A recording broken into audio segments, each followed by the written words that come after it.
গুরুত্বপূর্ণ একটি আলোচনা। ডাক্তার সাহেব অনেক সময় বলে প্রস্রাব টেস্ট করার জন্য বোতলে করে প্রস্রাব নিয়ে আসতে।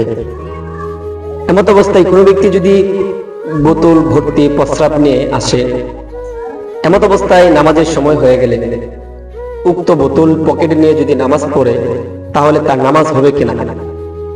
এর উত্তর হলো, প্রস্রাব ভর্তি বোতল পকেটে নিয়ে যদি নামাজ পড়ে, তাহলে তার নামাজ হবে না।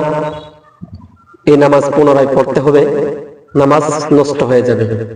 অনুরূপভাবে কোনো মহিলা টেস্ট করার জন্য যে প্রস্রাব বোতলে করে নিয়ে আসছে, সেই বোতল যদি তার কোনো ব্যাগে থাকে আর সেই ব্যাগ নিয়ে সে যদি নামাজ পড়ে অথবা অন্য কোনো জায়গায় রাখে, যে জায়গাটা তার সাথে থাকে বোতলটা, যেমন বিভিন্ন ধরনের সাইড ব্যাগ আছে, ছোট ছোট ব্যাগ আছে, এই ব্যাগ যেটা সবসময় কাঁধের মধ্যে ঝুলানো থাকে, এই ব্যাগের মধ্যে প্রস্রাব নিয়েও যদি নামাজ পড়ে, তাহলে নামাজ নষ্ট হয়ে যাবে, নামাজ পুনরায় পড়তে হবে। এই ক্ষেত্রে বিধান হলো, উক্ত প্রস্রাবের বোতল পকেট থেকে বের করে অথবা ব্যাগ থেকে বের করে অন্য কোনো এক জায়গায় রেখে তারপরে নামাজ পড়বে। চলুন দেখি এই ব্যাপারে ফতোয়ার কিতাবের মধ্যে কি আসছে। আল বাহরুর রায়েক, খণ্ড নম্বর 1, পৃষ্ঠা নম্বর 464। লাউ সাল্লা ওয়া ফি কামিহি কারুরাতুন মাজমুমাতুন ফিহা বাউলুন। কোন ব্যক্তি নামাজ পড়ে এমত অবস্থায় তার আস্তিনের মধ্যে বোতল থাকে, যে বোতলের মধ্যে প্রস্রাব রয়েছে, লাম তাজুজ সালাতুহু, তাহলে তার নামাজ জায়েজ হবে না। লিআন্নাহু ফি গায়রি মা'দানিহি, কেননা প্রস্রাব তার আপন জায়গায় নেই। এখন প্রশ্ন করতে পারেন, তুলনা করতে পারেন যে প্রস্রাব তো আমাদের পেটের ভিতরে আছে, প্রস্রাবের মূত্রথলিতে, তো মূত্রথলিতে যেরকম সংরক্ষিত থাকা অবস্থায় নামাজ পড়লে কোনো অসুবিধা হয় না, তাহলে বোতলও তো সংরক্ষিত বোতলের ভিতরে।